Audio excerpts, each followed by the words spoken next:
Hello everyone, ಎಲ್ಲರೂ ಹೇಗಿದ್ದೀರಾ? ಎಲ್ಲರೂ ಚೆನ್ನಾಗಿದ್ದೀರಾ ಅನ್ನೋದು ನನ್ನ ಭಾವನೆ. ಯಾರಿಗಾದರೂ ಹುಷಾರಿಲ್ಲ ಅಂದರೆ ಗೊತ್ತಲ್ಲ, ಟೈಮ್ ಸರಿಯಾಗಿ ಊಟ ಮತ್ತು ಮೆಡಿಸಿನ್ ತಗೊಳ್ಳಿ, ಭಾಳ ಬೇಗ ಹುಷಾರಾಗ್ತೀರಾ. ಇವತ್ತು ಗೃಹಿಣಿಯರಿಗೆ ತುಂಬ ಸ್ಮಾರ್ಟಾಗಿ ಯಾವ ರೀತಿ ವರ್ಕ್ ಮಾಡೋದು, ನಮ್ಮ ಅಡುಗೆ ಮನೇಲಿ ಬೇಗ ಬೇಗ ಕೆಲಸಗಳು ಮುಗಿಬೇಕು ಹೇಗೆ ಅನ್ನೋದನ್ನು ನಾನು ಈ ವಿಡಿಯೋದಲ್ಲಿ ಶೇರ್ ಮಾಡ್ತಾ ಇದ್ದೀನಿ. ಯಾರೆಲ್ಲ ಸಬ್ಸ್ಕ್ರೈಬ್ ಮಾಡಿಲ್ಲ ಪ್ಲೀಸ್ ಸಬ್ಸ್ಕ್ರೈಬ್ ಮಾಡ್ಕೊಂಡು ನೋಡಿ. ಇಷ್ಟ ಆದರೆ ಲೈಕ್ ಕೊಡೋದನ್ನ ಮರಿಬೇಡಿ. ಫ್ರೆಂಡ್ಸ್ ರಿಲೇಷನ್ಸಿಗೂ ವಿಡಿಯೋನ ಶೇರ್ ಮಾಡಿ.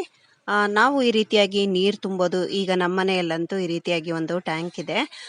ಇದಕ್ಕೆ ನಾನು ಯಾವಾಗಲೂ ನೀರು ತುಂಬುವಾಗ ಯಾವಾಗಲೂ ಸೇಮ್ ಪ್ರಾಬ್ಲಮ್ಸು. ನೀರು ಹಾಕುವಾಗ ಆ ಒಂದು ಸ್ಟ್ರೈನರ್ ಏನಿದೆ ಅದು ಒಳಗಡೆ ಹೋಗಿ ಬಿದ್ದೋಗ್ತಾ ಇತ್ತು. ಇದಕ್ಕೆ ತುಂಬ ಈಸಿ ಸೊಲ್ಯೂಷನ್ ಏನು ಅಂದರೆ ಈ ರೀತಿಯಾಗಿ ಸ್ಪೂನ್ಸ್ಗಳನ್ನು ಇಡೋವಂಥದ್ದು.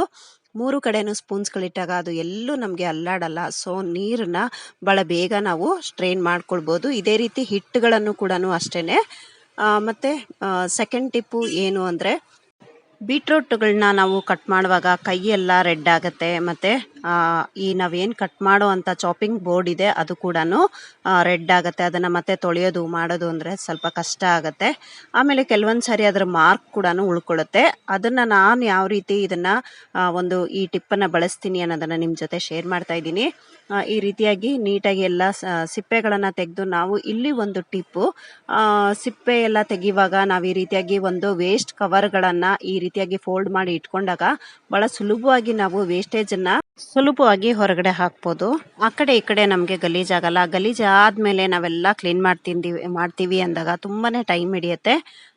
ಈ ಟಿಪ್ಪು ನಿಮಗೆ ಇಷ್ಟ ಆಯಿತು ಅಂತ ಅಂದ್ಕೊಳ್ತೀನಿ. ಈ ಟಿಪ್ಪನ್ನು ಆಲ್ರೆಡಿ ಯಾರಾದರೂ ಫಾಲೋ ಮಾಡ್ತಾ ಇದ್ದರೆ ನನಗೆ ಕಮೆಂಟ್ ಸೆಕ್ಷನಲ್ಲಿ ತಿಳಿಸಿ. ಮತ್ತು ಇಲ್ಲೊಂದು ನನಗೆ ನಿಮ್ಮಿಂದ ಒಂದು ಹೆಲ್ಪ್ ಆಗಬೇಕಿತ್ತು. ನೀವು ಈ ವಿಡಿಯೋನ ಯಾವ ಊರಿಂದ ನೋಡ್ತಾ ಇದ್ದೀರಾ ಅನ್ನೋದನ್ನು ನನಗೆ ಕಮೆಂಟ್ ಸೆಕ್ಷನಲ್ಲಿ ತಿಳಿಸಿ. ನನಗೂ ತುಂಬ ಖುಷಿ ಆಗುತ್ತೆ ನನ್ನ ವಿಡಿಯೋ ಎಲ್ಲಿ ರೆಕಮೆಂಡ್ ಆಗ್ತಿದೆ ಅನ್ನೋದನ್ನು ಕೇಳಿ. ಇಲ್ಲಿ ಈ ರೀತಿಯಾಗಿ ಚಾಪಿಂಗ್ ಬೋರ್ಡ್ ಮೇಲೆ ಒಂದು ಕವರನ್ನು ಇಟ್ಕೊಳ್ಬೇಕು. ನಾನಿಲ್ಲಿ ಒಂದು ಆಯಿಲ್ದು ಒಂದು ಕವರನ್ನೇ ಹಾಕ್ಕೊಂಡಿದ್ದೀನಿ. ನೀವು ಇದಕ್ಕಿಂತ ದಪ್ಪ ಕವರನ್ನು ಯೂಸ್ ಮಾಡಿದ್ರೆ ಒಳ್ಳೆಯದು. ನನ್ನಿಂದ ಇಲ್ಲಿ ತಪ್ಪಾಗಿದೆ. ಆಮೇಲೆ ಈ ನೈಫ್ ಕೂಡ ತುಂಬ ಶಾರ್ಪ್ ಇದೆ. ಸೊ ಹಾಗಾಗಿ ಸ್ವಲ್ಪ ಪ್ರೆಸ್ ಮಾಡಿ ಕಟ್ ಮಾಡಿರೋದ್ರಿಂದ ಸ್ವಲ್ಪ ಒಂದು ರಸ ಚಾಪಿಂಗ್ ಬೋರ್ಡಿಗೆ ಆಯಿತು. ಆದರೆ ನಾನು ತಕ್ಷಣವೇ ಅದನ್ನು ಕ್ಲೀನ್ ಮಾಡಿಕೊಂಡೆ. ನೀವು ಇಲ್ಲೊಂಚೂರು ದಪ್ಪ ಕವರನ್ನು ಯೂಸ್ ಮಾಡಿದ್ರೆ ಚಾಪಿಂಗ್ ಬೋರ್ಡಲ್ಲಿ ಒಂದು ಚೂರು ಕೂಡ ಮಾರ್ಕ್ ಆಗಲ್ಲ. ಟಿಪ್ಸ್ಗಳು ಇಷ್ಟ ಆಗ್ತಿದ್ರೆ ಪ್ಲೀಸ್ ಲೈಕ್ ಮಾಡಿ. ಮತ್ತು ಇಲ್ಲಿ ಗ್ಲೌಸ್ ಕೂಡ ನಾವು ಪ್ಲಾಸ್ಟಿಕ್ ಕವರ್ ಗ್ಲೌಸ್ನ ಕೈಗೆ ಯೂಸ್ ಮಾಡಿದ್ರೆ ಕೈ ಕೂಡ ರೆಡ್ ಆಗಲ್ಲ. ಆದ್ರೂ ನನಗೆ ಕೂಡ ಕೈ ರೆಡ್ ಆಗಿಲ್ಲ. ಅಕಸ್ಮಾತ್ ಆಗುತ್ತೆ ಅನ್ನೋದಾದರೆ ಅದನ್ನು ಕೂಡ ಯೂಸ್ ಮಾಡ್ಬೋದು. ನೋಡ್ತಾ ಇದ್ದೀರಲ್ಲ, ಸ್ವಲ್ಪ ಶಾರ್ಪ್ ಇರೋದ್ರಿಂದ ಚೂರು ನನಗೆ ಚಾಪಿಂಗ್ ಬೋರ್ಡಲ್ಲಿ ಆಯಿತು. ಇದರಿಂದ ನಾನು ಇವಾಗ ಜ್ಯೂಸ್ ಮಾಡ್ತಾ ಇದ್ದೀನಿ. ಆಮೇಲೆ ಇಲ್ಲಿ ಯಾರಿಗೆ ಒಂದು ಅನಿಮಿಕ್ ಪ್ರಾಬ್ಲಮ್ ಇದ್ದರೆ ದಿನ 1 ಗ್ಲಾಸಷ್ಟು ಬೀಟ್ರೂಟಿನ ಜ್ಯೂಸನ್ನು ಕುಡಿಯೋದ್ರಿಂದ ಕಂಟಿನ್ಯೂಸ್ ಆಗಿ ಒಂದು 15 ದಿನ ಇದನ್ನು ಕುಡಿಯೋದ್ರಿಂದ ತುಂಬ ಹೆಲ್ತ್ ಬೆನಿಫಿಟ್ ಇದೆ. ಮತ್ತು ನಮಗೆ ಇದು ಅನಿಮಿಯಾ ಅನ್ನೋ ಒಂದು ಕಾಯಿಲೆಯಿಂದ ಇದು ಹೊರಗಡೆ ಬರೋಕ್ಕೆ ಹೆಲ್ಪ್ ಮಾಡುತ್ತೆ. ರಕ್ತಹೀನತೆಗೆ ಇದು ಒಂದು ಒಳ್ಳೆ ಜ್ಯೂಸ್ ಅಂತಲೇ ಹೇಳ್ಬೋದು. ಇದಕ್ಕೆ ಬಿಳಿ ಕಲ್ಸಕ್ಕರೆಯನ್ನು ಯೂಸ್ ಮಾಡಿ 1 ಗ್ಲಾಸಷ್ಟು ಕುಡಿದ್ರೆ ತುಂಬಾ ಒಳ್ಳೆಯದು. ನೆಕ್ಸ್ಟ್ ಸ್ಟೆಪ್ಪಿಗೆ ಬರೋಣ. ಈ ರೀತಿಯಾಗಿ ನಾವು ರೇಷನನ್ನು ತರುವಾಗ ಅಥವಾ ತುಂಬುವಾಗ ನಾವು ಅದೇ ರೀತಿ ತುಂಬಿಡ್ತೀವಿ. ಆಮೇಲೆ ನಮಗೆ ಸ್ವಲ್ಪ ಕ್ಲೀನ್ ಮಾಡ್ಕೊಳ್ಳಿಕ್ಕೂ ಕಷ್ಟ ಆಗುತ್ತೆ. ಆ ಕಡೆ ಈ ಕಡೆ ಎಲ್ಲ ಚೆಲ್ಲುತ್ತೆ. ಸೊ ನಾನು ಹಾಗಾಗಿ ಈ ರೀತಿಯಾದ ಒಂದು ಟಿಪ್ಪನ್ನು ಫಾಲೋ ಮಾಡ್ತೀನಿ. ಈ ರೀತಿಯಾಗಿ ಚೀಲ ಸಮೇತ ಬಾಕ್ಸ್ ಒಳಗೆ ಇಟ್ಕೊಳ್ತೀನಿ. ಸಕ್ಕರೆ ಆಗ್ಬೋದು, ಅಕ್ಕಿ ಆಗ್ಬೋದು, ಈವನ್ ಗೋಧಿ ಹಿಟ್ಟು ಕೂಡ ಆಗ್ಬೋದು. ಈ ರೀತಿಯಾಗಿ ಫೋಲ್ಡ್ ಮಾಡಿ ಇಡೋದ್ರಿಂದ ನಮಗೆ ಕ್ಲೀನಿಂಗ್ ಕೆಲಸ ತುಂಬಾ ಸುಲಭ ಆಗುತ್ತೆ.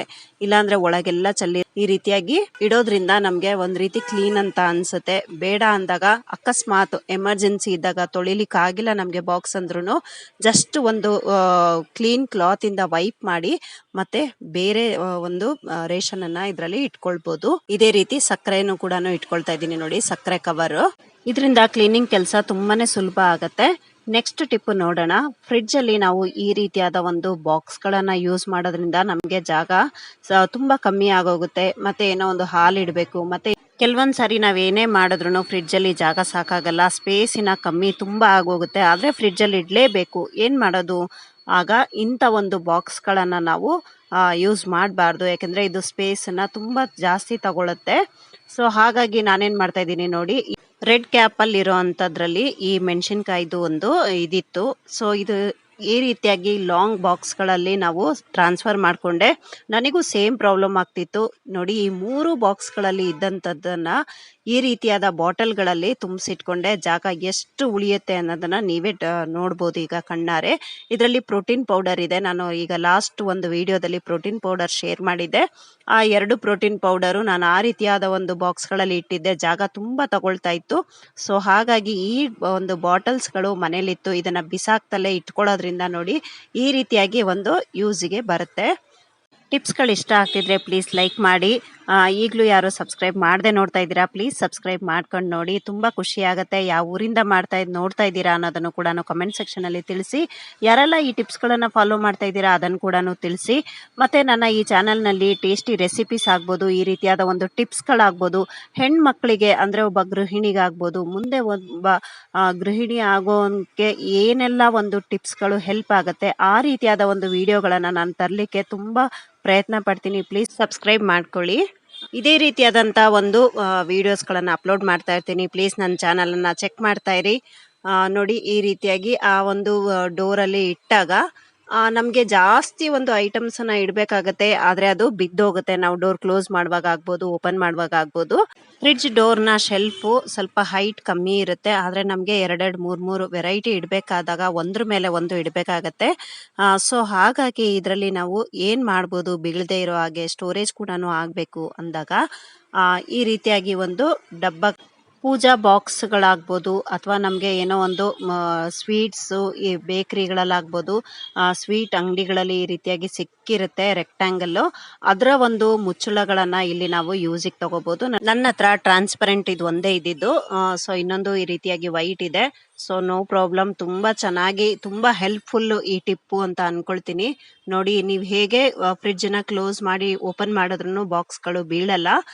ಸೈಡಲ್ಲಿ ಕೂಡ ಅದೇ ರೀತಿಯಾಗಿ ಸಣ್ಣದಾಗಿರುವಂಥ ಮುಚ್ಚಳ ಯಾವುದಾದ್ರೂ ಸಿಕ್ಕಿದ್ರೆ ಅದನ್ನು ಕೂಡ ಇಟ್ಕೊಳ್ಬೋದು ಸೈಡಲ್ಲಿ ಕೂಡ.